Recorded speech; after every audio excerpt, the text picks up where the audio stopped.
Et voilà Werner Heisenberg avec ses dates. C'est un homme du XXe siècle. Et on le voit ici pris autour de 1932. Donc il a 30 ans. Et avant, ses études ont eu lieu à Munich. Et il a soutenu sa thèse en 1923. Donc il avait 22 ans. Donc, c'était une forme d'enfant prodige, enfin un garçon très précoce, sous la direction d'Arnold Sommerfeld, sur des questions de dynamique des fluides, et qui n'ont pas laissé une très grande trace dans l'histoire, je crois. Et c'est un tout petit peu plus tard, il est allé faire une sorte maintenant on appellerait ça un post-doctorat, mais c'est un anachronisme. Il est allé à Göttingen chez Max Born, et ensuite à Copenhague, chez Niels Bohr. Et il a dû se passer quelque chose dans ces années-là, puisque en 1927, il se retrouve professeur à Leipzig. Et professeur, ça veut dire, dans l'Allemagne de l'époque, c'est Herr Doktor Professor.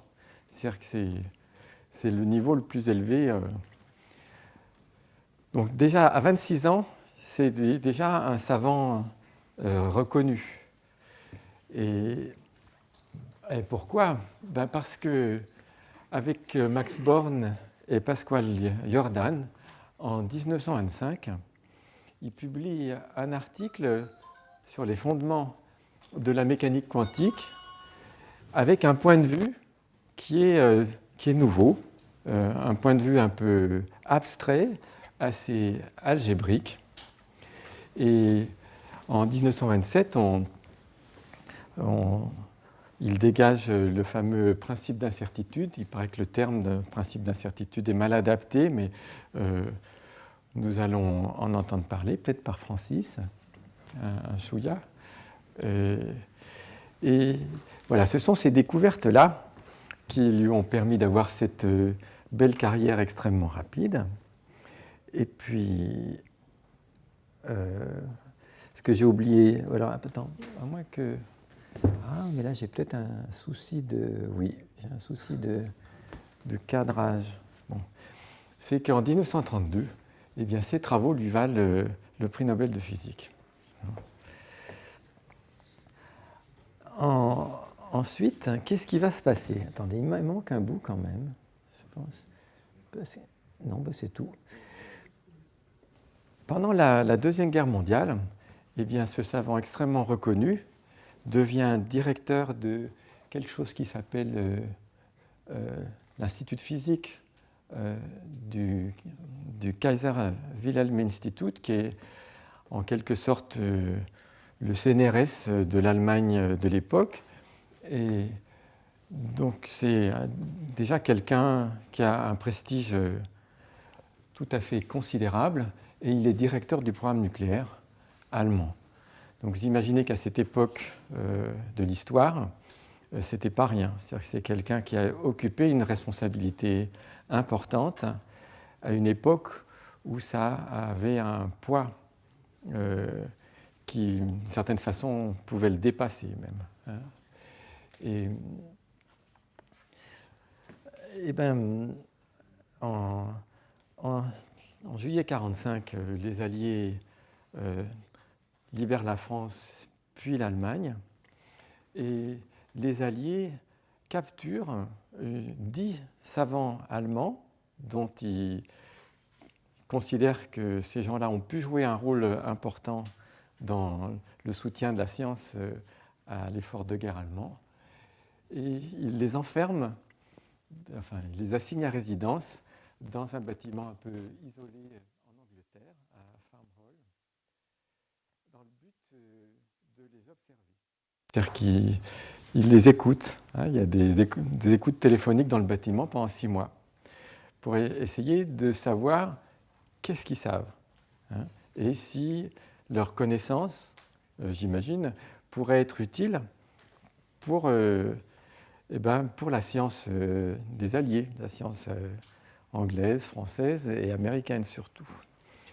Et au bout de 6 mois, là, les conclusions de l'état-major britannique qu'il partage avec les états-majors français et américains, c'est ces gaillards-là avaient plusieurs années de retard sur ce qui s'est fait aux États-Unis.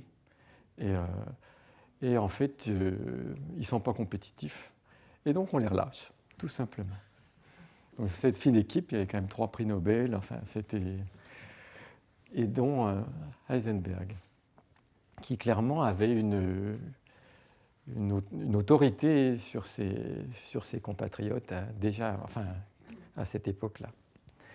Et après la guerre, eh ben, Heisenberg reprend sa carrière de physicien.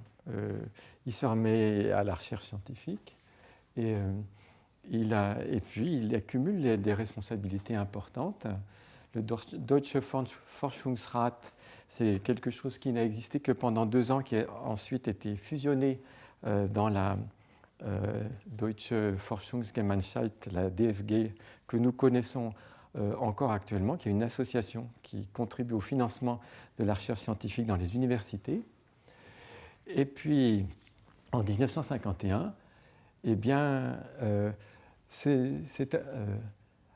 cet institut Kaiser Wilhelm, qui a été rebaptisé Institut Max Planck, que nous connaissons encore de nos jours, qui finance la recherche, disons, qui est plutôt comme le CNRS, disons, qui paye des chercheurs et des instituts de recherche. Donc vous voyez que la carrière d'Heisenberg après-guerre, finalement, s'est poursuivie un peu de la même façon qu'avant. Et tout de même, il reste attentif et impliqué. En 1957, il est signataire d'un appel de grands savants contre le développement d'une bombe atomique en Allemagne. C'était d'actualité. Et en 1969, il rédige un livre de souvenirs, La partie et le tout, où il y a des souvenirs, ces souvenirs scientifiques, beaucoup de sciences, mais beaucoup de témoignages sur la vie scientifique en Allemagne depuis ses débuts, depuis les années 20 jusqu'aux années 70. Et il est décédé en 76, je crois. Voilà. Donc c'est un personnage qui, à la fois, c'est un grand savant, il n'y a aucun doute. On va essayer de vous parler un peu d'aspects de développement mathématique qui trouvent leur origine dans des idées dont il était l'auteur en 1925. Ce n'est pas un mathématicien.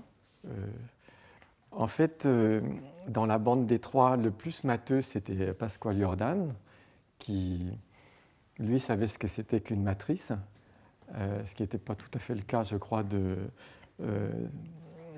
Heisenberg, mais c'est aussi un des traits tout à fait remarquables de ses travaux de 1925, c'est que sans avoir de bagage mathématique très, très poussé, il a en quelque sorte inventé les mathématiques nécessaires pour formuler sa formalisation de la mécanique quantique. Il était doué. Et pourtant, quelques années auparavant, donc c'est ce qu'il raconte, une des anecdotes qu'il relate dans ce livre, La partie et le tout, il était allé à Munich voir un professeur de mathématiques, Linemann, qui est un grand mathématicien, c'est lui qui a démontré la transcendance de E, je crois, et en lui disant qu'il voulait étudier il s'intéressait principalement à la physique, mais il voulait étudier à fond des mathématiques parce qu'il pensait que c'était important pour comprendre la relativité générale. Et Linemann lui dit « Comment ça ? Étudier des mathématiques pour les appliquer à de la physique, et pas de ça chez moi. Allez-vous-en, jeune homme. » C'est comme ça que Heisenberg le relate. Hein. Donc il est mal tombé. C'est un peu dommage, car je pense que ça lui aurait été profitable, mais apparemment, de faire plus de maths, mais en réalité, il s'est débrouillé tout seul très bien. Voilà. Ce que je sais sur Werner Heisenberg, Donc là, quand on lit la presse à son sujet, la question qui fait couler de l'encre toujours, c'est quelle est son implication, sa complicité avec le régime nazi. Apparemment, on a quand même pas mal d'éléments pour comprendre. C'était quelqu'un qui était très jeune, animé d'un sentiment fortement patriotique, au point même d'aller donner le coup de main. Et au moment, en 1933, quand de nombreux savants allemands ont dû quitter le pays parce qu'ils étaient juifs, il aurait... La communauté scientifique allemande était un peu partagée, divisée. Et donc Heisenberg, lui, a décidé de rester. Et même quand il a commencé à avoir des ennuis, parce que la propagande des nazis s'est focalisée sur des gens comme Einstein et la science juive. Et Heisenberg a quand même pris la parole pour dire que non, on ne pouvait quand même pas faire abstraction des contributions d'Einstein à la science. Et du coup, il a été lui-même dans le collimateur des nazis. Et malgré tout, il a accepté un compromis. C'est-à-dire qu'il est resté, il a pris des responsabilités, et en acceptant de ne pas parler trop des contributions des scientifiques qui avaient quitté le pays, quoi. Et donc ça, c'est quelque chose qui a pu... Bon, c'était une époque difficile, et voilà le choix que lui a fait. Et puis d'autre part, la grande question était le programme nucléaire allemand, où est-ce qu'il en était? La bombe atomique allemande, est-ce qu'elle était... Apparemment, elle n'était pas au point. Enfin, les scientifiques allemands étaient très en retard. Pourquoi? Est-ce que c'est un retard délibéré? Est-ce que les scientifiques allemands ont senti le danger et ont essayé de freiner le processus? Et ça, on n'a pas vraiment de témoignage là-dessus.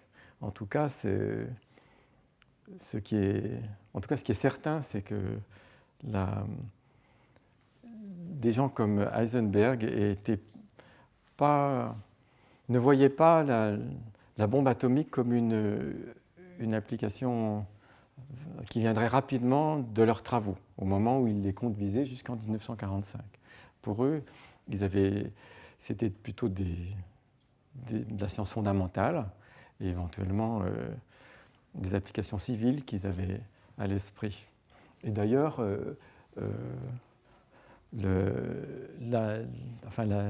l'armée allemande s'est désintéressée et n'a pas financé, n'a pas mis des moyens dans ce programme nucléaire, comme ça a pu être le cas en Angleterre et aux États-Unis, et en Russie, en URSS. Donc c'est vrai que ces savants se défendent en disant qu'ils étaient très loin du compte et que l'armée considérait qu'ils n'étaient pas un enjeu stratégique pour le pays. Donc ils faisaient de la recherche fondamentale, quoi. Voilà les deux éléments qu'on lit dans la presse, mais je n'ai aucune compétence là-dessus. Mais ça vous donne une idée de la personnalité de Werner Heisenberg. Bon, maintenant, il faut que je vous parle de son groupe à celui-là. Eh bien, je vais le faire. Alors, off. Voilà. Je rallume.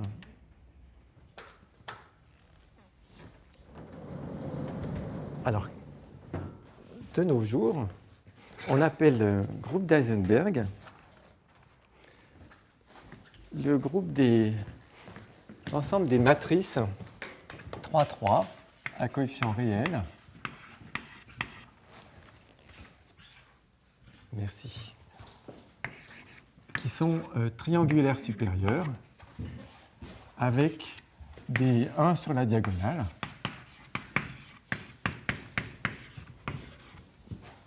Moi, je ne parlerai que de celui-ci, parce que je l'aime bien. Mais il a des petits frères en dimension, en fait dans toutes les dimensions impaires. Ça, c'est ceux que Francis aime bien. Et puis, il a aussi un grand frère en dimension infinie. Et ça, c'est celui qu'Olivier aime bien. Et donc, dont vous entendrez parler demain. Hein, voilà. Bon, pour moi, c'est celui-là. Et alors, qu'est-ce que Heisenberg a à voir là-dedans? Eh bien, à première vue, rien.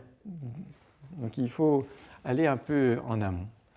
Ces matrices-là, eh ben, vous voyez, c'est des matrices inversibles. J'ai envie de les voir comme des exponentielles d'autres matrices. C'est l'ensemble des exponentielles de matrices M, où M, c'est des matrices triangulaires supérieures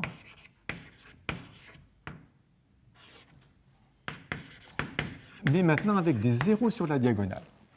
C'est-à-dire que quand vous calculez exponentielle d'une matrice comme ça, c'est un développement en série qui commence par l'identité, la matrice unité.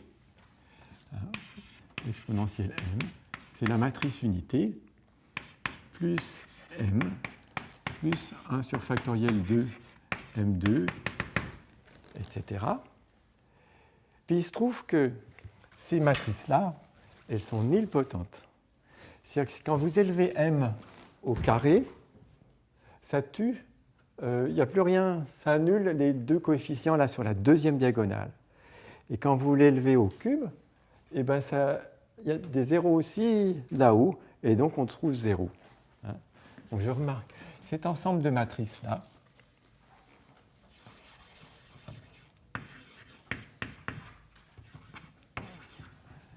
je vais le noter L.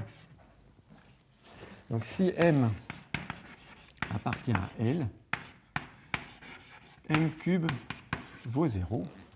Et donc le développement en série, il s'arrête ici. Donc c'est pas difficile de voir que l'exponentielle réalise une bijection entre L et cet ensemble de matrices que je vais noter H comme Heisenberg. Voilà. Donc, X. C'est une bijection de L sur H. Et d'ailleurs, très souvent, c'est commode de raisonner et puis de faire des dessins même plutôt dans L, et on voit l'exponentielle comme des coordonnées, qu'on a des coordonnées exponentielles. Alors, et la multiplication des matrices, je ne vais pas vérifier pour vous que ceci était un sous-groupe, que le produit de matrices triangulaires est encore une matrice triangulaire. Ça, c'est assez familier, hein, c'est un cas particulier de la multiplication par bloc des matrices. Et donc, quand on lit la multiplication dans cette carte exponentielle, qu'est-ce qu'on voit? Autrement dit, je me demande comment est fait x-1 de e puissance, enfin x de m. Oui, j'utilise simultanément les deux notations exponentielle de m et e puissance m, de x de m, x de m'. Qu'est-ce que ça donne? Et ben, pour le voir, je vais prendre les choses à l'envers. Je vais calculer exponentielle de m plus m'. Et ben, ça fait matrice identité plus m plus m' plus 1 demi de m plus m' au carré. Et là, je développe m carré plus mm' plus m' plus m' carré.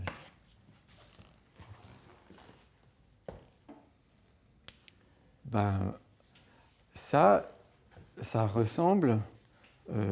Et qu'est-ce qui se passe si je fais exponentielle m et exponentielle m'? Ben, allons-y.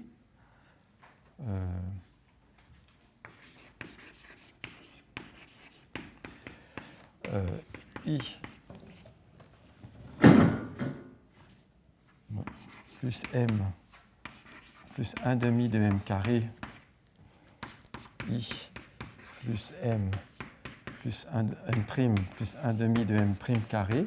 Et quand je développe, ça fait I plus m plus m'.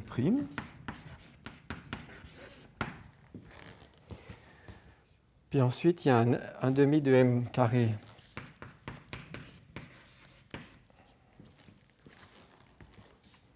fois I. Puis il va y avoir aussi un demi de m carré m'.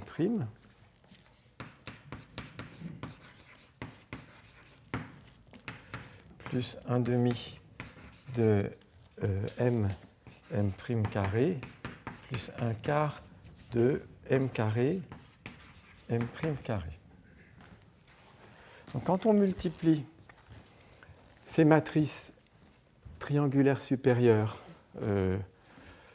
j'ai dit que quand on élevait au cube, ça faisait 0, mais quand on multiplie m carré par m' aussi. Donc tous ces termes-là, ils disparaissent. Et je crois que j'ai oublié un terme, parce qu'il devrait y en avoir 9, là, 1, 2, 3, 4, 5, 6, 7. Et il me manque mm'. Et j'en ai encore oublié, parce qu'il devrait y en avoir 9. Voilà, plus 1,5 de m' carré. Merci. Allons-y. Je trouve quelque chose qui ressemble beaucoup à ça. Et quelle est la différence? La différence, c'est mm' plus m', avec un 1,5 devant, moins mm'. Donc ce que je vois, c'est que, juste à l'arrache, quoi, exponentielle mm' moins exponentielle de m plus m', et bien c'est mm' moins la moitié de ça, c'est 1 demi de mm' moins m'.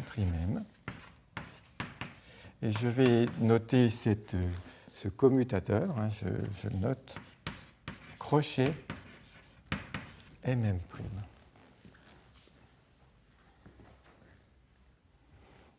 Et j'ai pris les choses un peu à l'envers, mais pour écrire ici la formule m plus m', vous voyez que ça commence comme l'addition dans l'espace vectoriel L, mais il y a un terme correctif, 1 demi de crochet de mm'. Oups. Donc ça, c'est un cas particulier. Cette formule, on peut l'écrire pour des matrices quelconques, et ça s'appelle dans ce cas-là la formule de Dynkin, Baker, Campbell, Hausdorff. Enfin, il y a une tripotée de noms là-dedans, de gens qui l'ont découverte et exploitée. Et en général, il y a davantage de termes, mais ce qui est remarquable, c'est que tous ces termes sont des combinaisons et de crochets itérés. Et toute la suite s'exprime avec des crochets, des commutateurs. Mais ici, j'ai choisi de l'écrire dans la situation la plus simple possible, où il y a juste un terme. Donc ça, c'est saisissant. donc ça nous permet de voir que la multiplication, donc l'U en coordonnées exponentielles, c'est juste une addition légèrement perturbée. Et en fait, là, je suis en train de faire de b.a.-ba de la théorie des groupes de Lie. Quelle serait l'étape suivante? C'est de remarquer que les symétries de ce groupe, les automorphismes, c'est-à-dire que les bijections qui sont des morphismes de groupe, eh bien, elles commutent avec l'exponentielle. La raison, c'est que l'exponentielle donne tous les groupes à un paramètre, tous les homomorphismes de groupe du groupe R dans H, et qu'ils sont donnés, ils s'expriment dans L par un endomorphisme, enfin un automorphisme linéaire de L, à qui on demande exactement de préserver cette opération, ce commutateur. Donc ça indique que la théorie du groupe H, c'est la même chose que la théorie de l'espace vectoriel L, muni de cette structure supplémentaire qu'est le commutateur. Et cette structure algébrique, un espace vectoriel avec une opération interne, mais qui est anti-symétrique, enfin anti-commutative, et qui satisfait en plus d'autres axiomes, c'est ce qu'on appelle une structure d'algèbre de Lie. Donc je ne suis pas là pour vous faire un cours de groupe de Lie, désolé, mais c'est juste pour donner quelques éléments de contexte, mais autour de cet exemple. Est-ce que je l'écris? Oh, j'ai écrit quand même le mot algèbre de Lie. Donc, une algèbre de Lie, c'est un espace vectoriel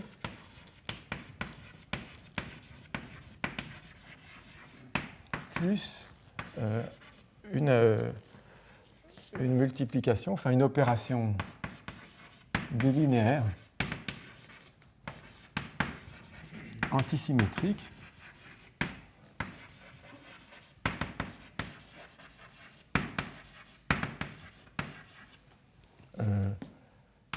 qui satisfait d'autres axiomes. Là, ça se complique, mais peut-être qu'il y a un cas simple, c'est les sous-algèbres de Lie du groupe linéaire.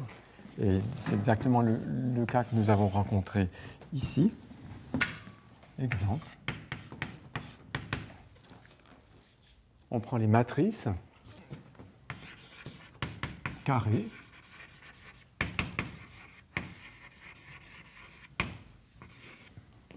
et avec le crochet qui est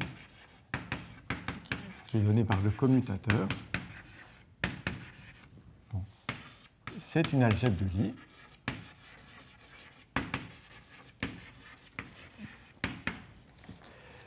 Les sous-algèbres de Lie, c'est simplement les sous-espaces vectoriels de l'algèbre des matrices carrées qui sont stables par ce crochet.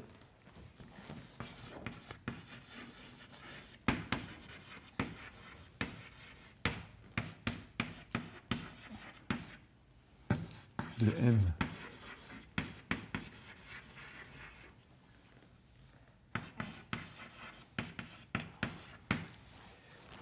Et il y a une correspondance entre sous-groupes continus du groupe linéaire et sous-algèbre de Lie de l'algèbre des matrices carrées. Donc il y a une espèce un dictionnaire.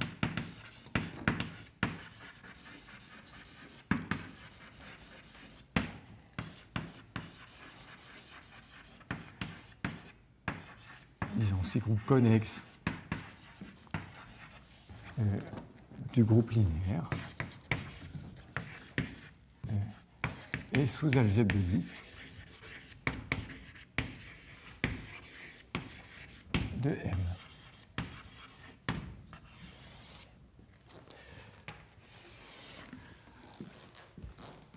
Voilà, ce sera tout pour mon cours de groupe de Lie.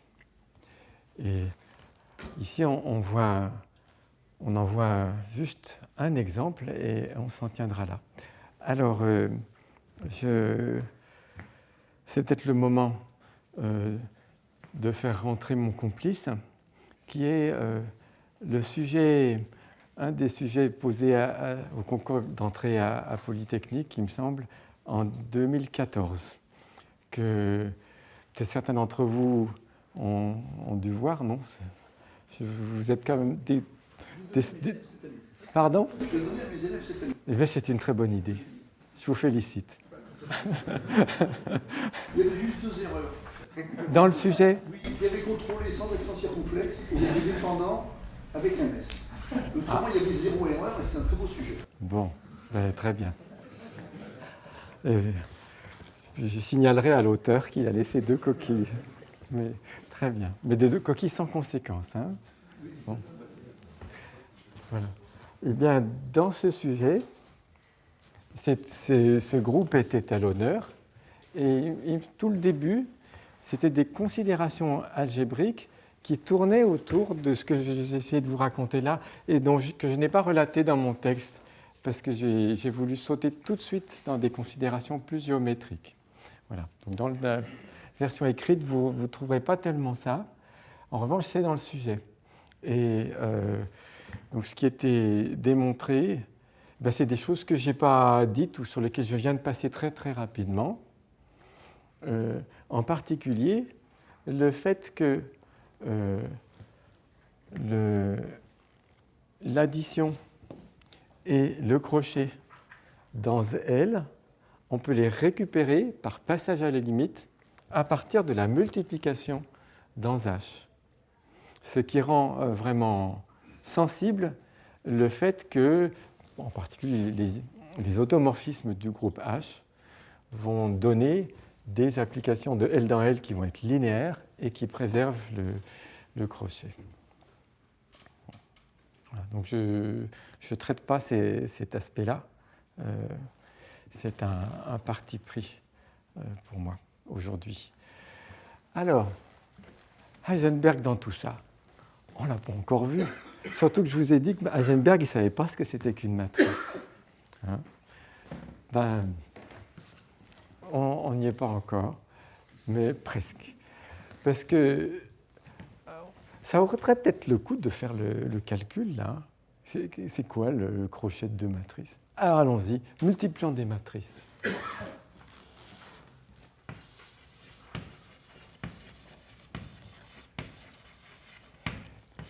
1, 1, 1, x, y, crochet non, donc 0, 0, 0. Voilà, voilà. 0. X, y, z, x', y', z'. Quand on multiplie, qu'est-ce qu'on trouve? On va trouver encore une matrice triangulaire avec des zéros sur la diagonale. Et puis sinon, 0. Un 0 fois x', plus x fois 0, plus z fois 0, 0. Et là, 0 fois z', plus 0 fois y', plus y fois 0, 0. Et enfin, 0 fois z', x fois y', plus z fois 0, xy'. Autrement dit, le crochet MM', c'est la version antisymétrisée de ceci. C'est une matrice qui a un seul coefficient non nul, qui est là, xy' moins x'y. C'est vraiment minuscule. C'est difficile de faire plus. C'est-à-dire que on a l'impression que ce groupe, il a drôlement envie d'être commutatif. Hein. Il s'en faut de très très peu. Et puis ce qu'on voit aussi, c'est que dans cette expression très pauvre, il n'y a même pas de z, ni de z'. Ça veut dire que le sous-ensemble de matrices où il n'y a que des 0 et un z dans le coin, il commute avec tout le monde.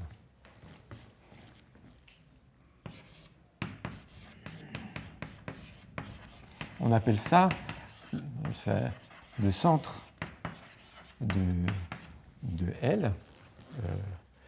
Et son exponentielle, c'est le centre au sens usuel du groupe H. Le centre d'un groupe, c'est les éléments qui commutent avec tout le monde. Et par extension, on peut parler du centre d'une algèbre de Lie, c'est ceux qui ont un crochet nul avec tout le monde. Donc ce qu'on voit, c'est que tous les crochets sont à valeur dans le centre. Ça veut dire que si on essaie de faire des crochets triples, ils sont tous 0. Voilà. Donc une autre façon de le dire, de décrire finalement L en tant qu'algèbre de Lie, c'est par des générateurs et des relations. C'est un espace vectoriel de dimension 3, donc je vais donner une base et je vais les décrire comme ça. X, c'est la matrice avec juste un 1 là. Y, la matrice avec juste un 1 au milieu à droite. Et puis Z, c'est la matrice avec juste un 1 en haut à gauche. Donc leurs commutateurs, il me semble, sont faits pour que le crochet XY ce soit Z, mais les autres crochets XZ et YZ, c'est 0. Donc ça suffit à décrire entièrement l'espace vectoriel L par cette base et le crochet défini dessus. Autrement dit, c'est l'algèbre de Lie une des plus simples qu'on puisse imaginer. Enfin, c'est la plus simple après les algèbres de Lie commutatives. Donc, c'est engendré par deux opérations. On peut y penser en termes purement abstraits. On a deux opérations abstraites, x et y, et on leur demande que leur crochet soit encore plus simple qu'eux, puisqu'ils commutent avec tout le monde. Et c'est là que ça commence à ressembler à la mécanique quantique telle que la concevaient Heisenberg, Born et Jordan. C'est-à-dire que ce qui joue un rôle fondamental dedans, c'est cette relation de commutation. La physique est gouvernée par deux opérateurs qui ne commutent pas tout à fait. Et l'erreur est minuscule puisque c'est quelqu'un qui commute avec tout le monde. Et c'est ça le point de départ de la construction axiomatique de la mécanique quantique par Heisenberg, Born et Jordan. Et je pense que mes collègues repartiront exactement de ce point de vue, un point de vue un petit peu abstrait, où on a des opérateurs qui n'ont pas besoin de vivre nulle part et juste de satisfaire cette relation.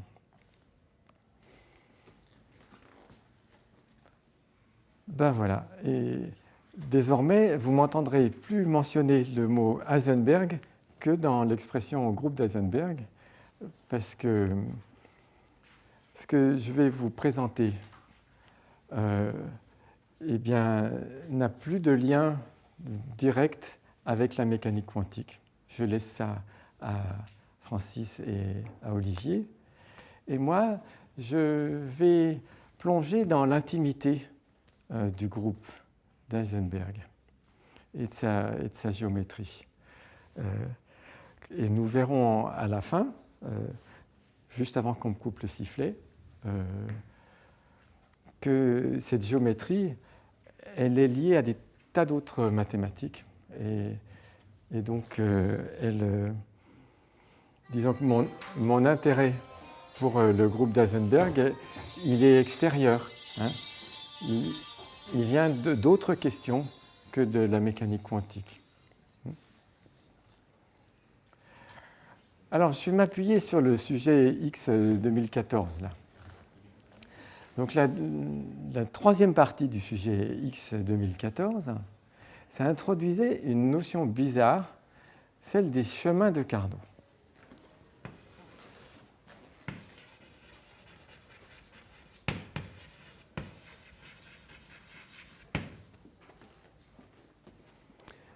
Et c'était introduit comme ça. Un chemin de Carnot, c'est une courbe de classe C1, donc une application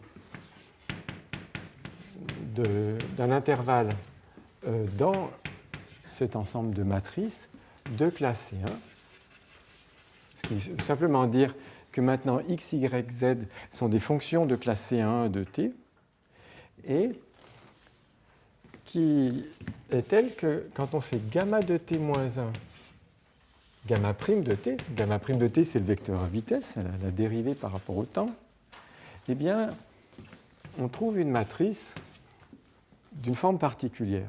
Comme par hasard, on trouve une matrice qui est dans L avec plein de zéros. Donc ici, avec des fonctions. Et puis, 0 là. C'était comme ça que dans le sujet, les chemins de Carnot étaient définis. Où est-ce qu'il va chercher ça? D'abord, vous remarquerez que si gamma est une application de classe C1 à valeur dans H, pardon, il manque ce mot, voilà la définition. Donc, je remarque d'abord que pour toute application de classe C1 dans H, gamma de t-1, gamma prime de t, appartient toujours à L. Pourquoi ça? Parce que j'aimerais que vous pensiez à H comme un sous-ensemble. Non, bon, parce que c'est tout con. Quand on dérive, les 1 ils disparaissent. Hein. Et puis même si on multiplie par gamma de t-1, ça ne change pas le fait qu'on a une matrice triangulaire supérieure avec des zéros sur la diagonale. Je m'en tiendrai là. Et donc, en demandant qu'on a un zéro ici, on est en train de limiter la famille de courbes. On est en train d'écrire une équation sur cette famille de courbes. Mais je voudrais le prendre sous un autre angle. Donc inversement, si on se donne une famille U de t, V de t, W de t, donc une matrice dans L, on remarque. Donc si, comment je vais la noter? Si sigma donc de 0L dans L est continu, il existe gamma unique de classe C1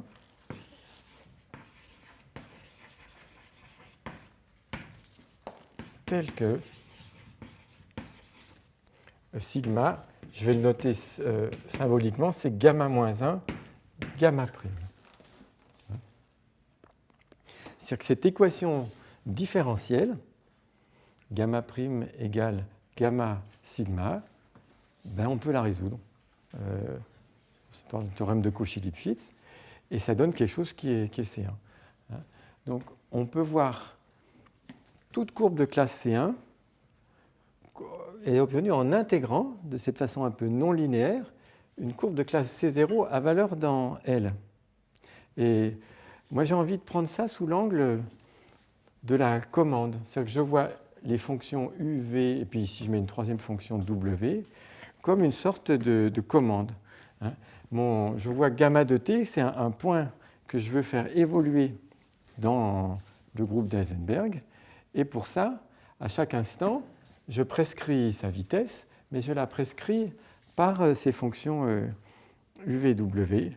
Et puis je regarde le résultat.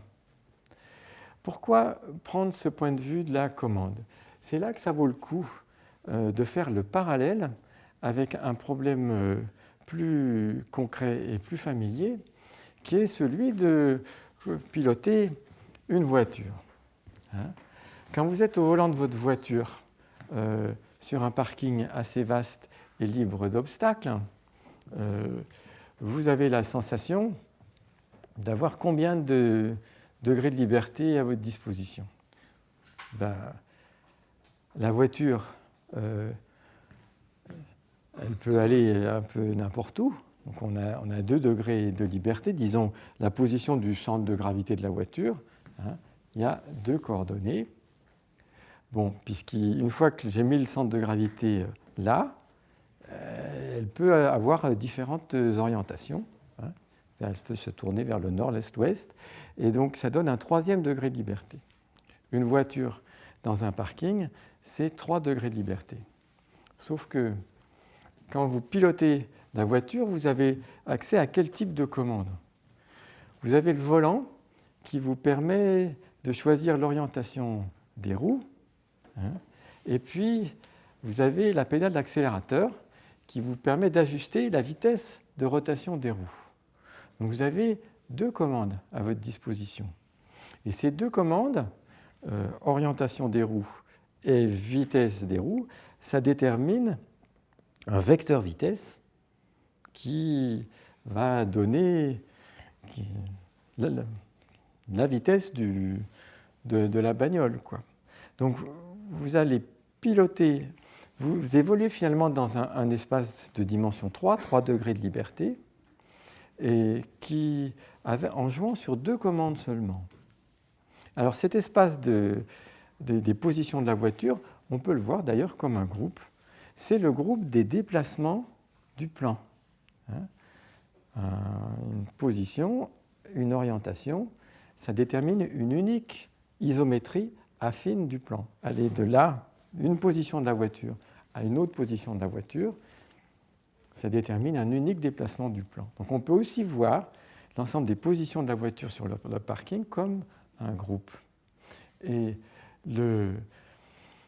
piloter votre bagnole en jouant sur vos 2 degrés de liberté, c'est exactement comme se déplacer dans le groupe d'Heisenberg en s'interdisant d'utiliser la 3e commande. Donc, le groupe des déplacements du plan n'est pas isomorphe au groupe d'Heisenberg. C'est 2 groupes différents, mais cette correspondance entre contrôle et chemin de classe C1 dans le groupe, je pourrais la décrire avec des calculs qui sont un petit peu plus pénibles dans le groupe des déplacements du plan de façon tout à fait analogue. D'où l'idée que les chemins de Carnot, ça consiste à se déplacer dans un espace de dimension 3 en limitant ces commandes à 2. Bon, mais ça ne gêne pas tant que ça, parce que vous savez d'expérience que même avec 2 commandes, vous pouvez faire ce que vous voulez de votre bagnole. Hein, vous pouvez l'amener de n'importe quelle position à n'importe quelle autre. C'est d'ailleurs le premier théorème de cette petite théorie. Hein, c'est que dans le groupe d'Heisenberg, ça marche aussi, ça. On peut aller où on veut. Je ne sais plus comment c'est fait dans les notes. Je vais le faire. Ah ouais, ça marche.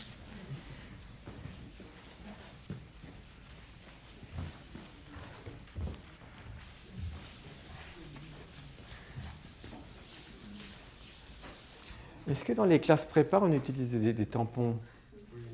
Parce que moi, mon grand souvenir de prépa, c'était les vêtements. Les petites culottes et des trucs comme ça qui servaient à essuyer les tableaux. C'était il y a 40 ans. Hein.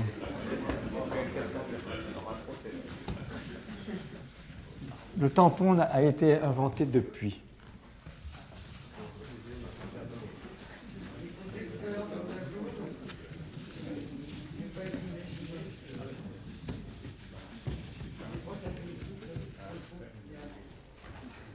Voilà.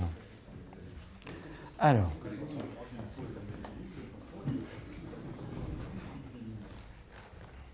on va tirer parti du fait qu'on a un groupe ici.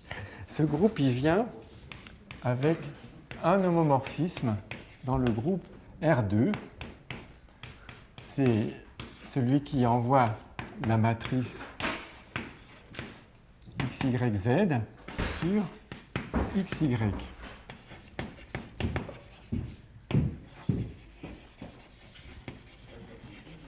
Merci.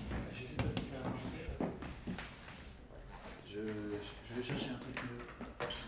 Ah oui, ça c'est une brosse à tableau noir, Ouais, à blanc ça. Ça devrait dépanner, je vais en chercher mieux. D'accord. Ben, merci. Hein. Ça c'est un homomorphisme de groupe. Hein. Et quand,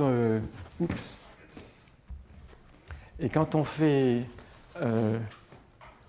et donc, on s'aperçoit que son noyau, ben, c'est ce que j'ai appelé le centre tout à l'heure. Hein. Donc, c'est bon d'avoir cette image mentale. Ça, c'est le centre hein, qui passe ici par l'élément neutre, c'est la matrice unité. Et puis, les autres orbites, ou classes à droite ou à gauche du centre, ben, c'est une famille de droite. Et puis, ça consiste justement à quotienter par le centre. Et donc, cette projection, elle a cette dégaine-là. Et une courbe gamma dans le groupe d'Heisenberg, son image par cette projection, ben, si la courbe partait de l'identité, ben, ici, ça fait une courbe qui est dans le plan, qui part de l'origine.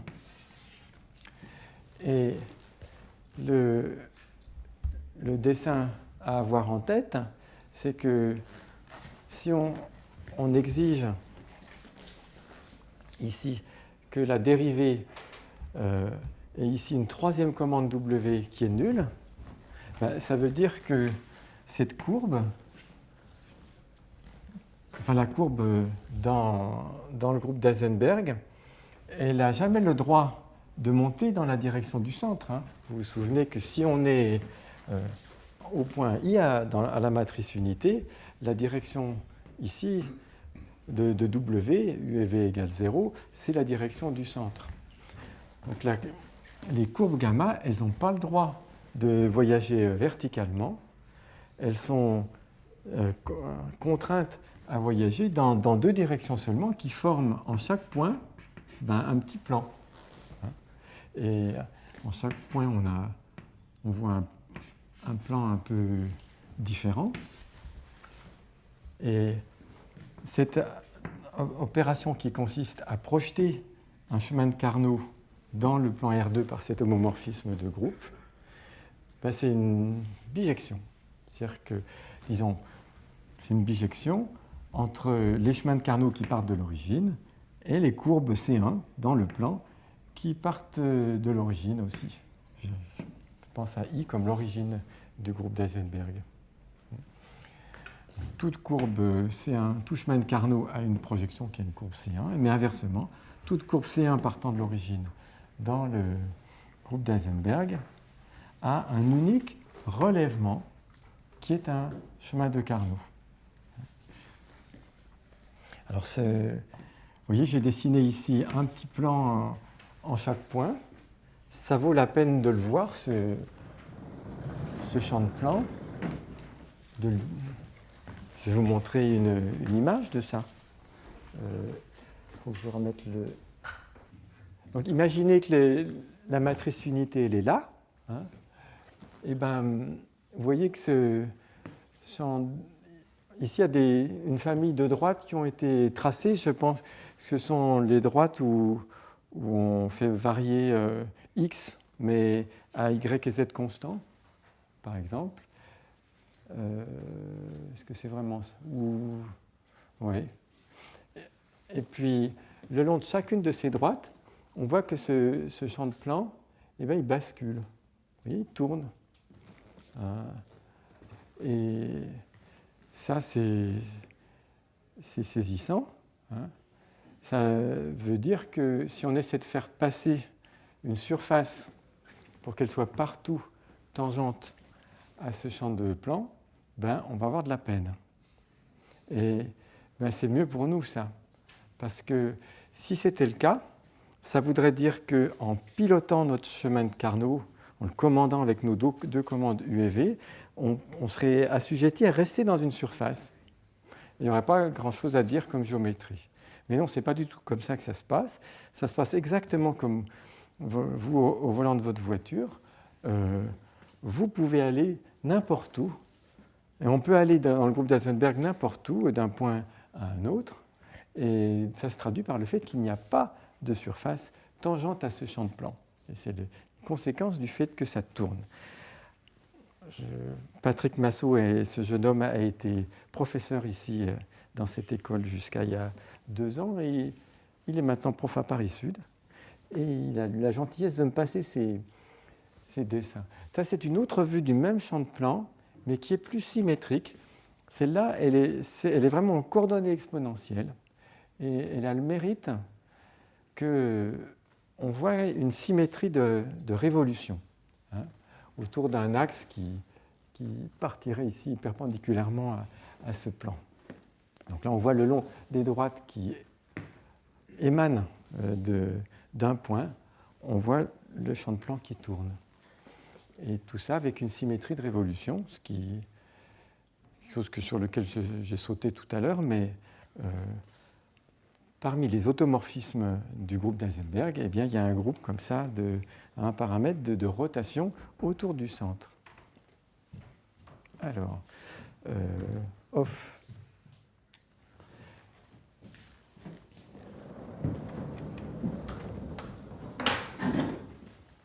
Bravo. Bon, je ne suis pas allé au bout de la démonstration du fait qu'on peut aller n'importe où.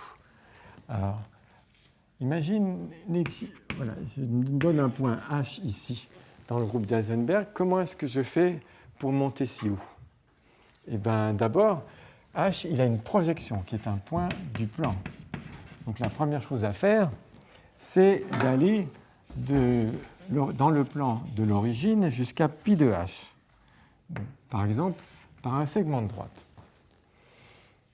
Quel va être le relèvement horizontal de ce segment de droite? C'est quelque chose comme ça. Et qui ne va pas nécessairement tomber dans H. Oh, ça c'est embêtant. Mais si je suis un autre chemin qui aboutit à pi de H, comment est-ce qu'il se relève? Il se relève en un autre chemin de Carnot qui va, heureusement pour nous, arriver à une autre hauteur. Et justement, la différence de hauteur ici, appelons-la grand Z, et grand Z, on peut vérifier par un calcul que j'ai fait, mais qui est très court, que c'est exactement l'aire algébrique entourée par les deux chemins dans le plan.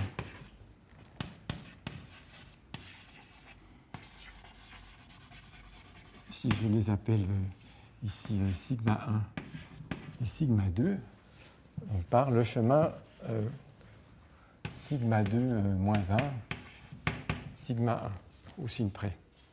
Voilà. Et donc, on peut ajuster sigma 2 pour donner n'importe quelle valeur à cette aire algébrique, positive et négative, et donc faire arriver ici le chemin de Carnot en n'importe quel point de la fibre ici. Et du coup, ça donne l'idée de définir une nouvelle distance sur le groupe qui est associée à cette géométrie à deux commandes. C'est ce qu'on appelle la distance de Carnot-Caratodori. J'ai fini, non? Je vais finir avec une définition.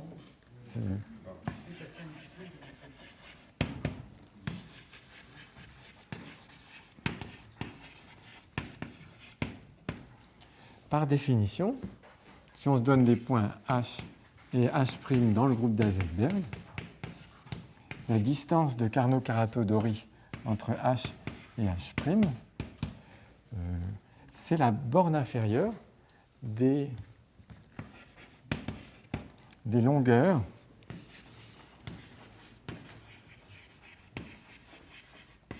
des chemins de Carnot de H à H'. On vient de montrer qu'il en existe toujours.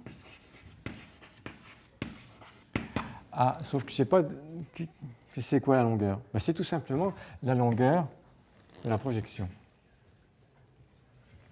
Ou longueur de gamma. Par définition, c'est la longueur euclidienne de pi de gamma.